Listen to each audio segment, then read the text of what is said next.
The Allegorical Umbrella by William Quan Judge, read by Dave Marsland of Cardiff Theosophical Society.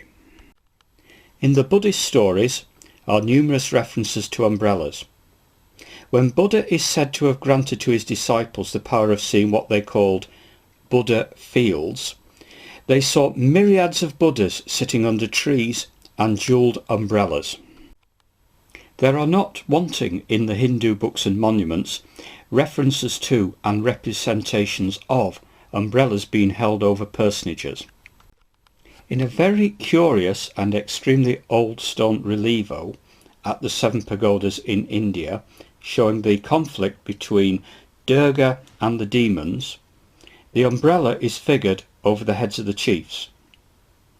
It is not our intention to exalt this common and useful article to a high place in occultism, but we wish to present an idea in connection with it that has some value for the true student. In the Upanishads, we read the invocation, "Reveal, O Pushan, that face of the true sun which is now hidden by a golden lid."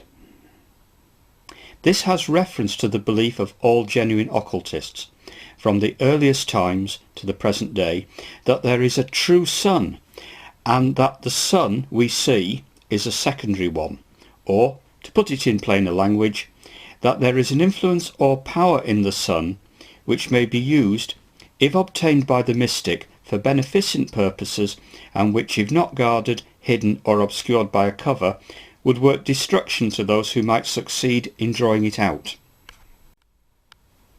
This was well known in ancient Chaldea, and also to the old Chinese astronomers. The latter had certain instruments which they used for the purpose of concentrating particular rays of sunlight, as yet unknown to modern science, and now forgotten by the flowery land philosophers. So much for the sun that we see, whose probable death is calculated by some aspiring scientists who deal in absurdities. But there is the true centre, of which the sun in heaven is a symbol and partial reflection. This centre let us place for the time with the Dayan Shohans or planetary spirits. It is all-knowing and so intensely powerful that, were a struggling disciple to be suddenly introduced to its presence unprepared, he would be consumed both body and soul.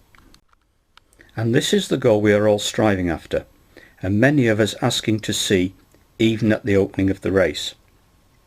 But for our protection, a cover or umbrella has been placed beneath it. The ribs are the rishis or adepts or mahatmas, the elder brothers of the race. The handle is in every man's hand.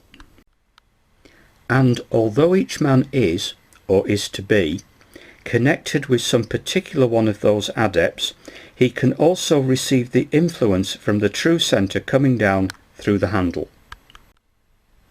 The light, life, knowledge and power falling upon this cover permeate in innumerable streams the whole mass of men beneath, whether they be students or not.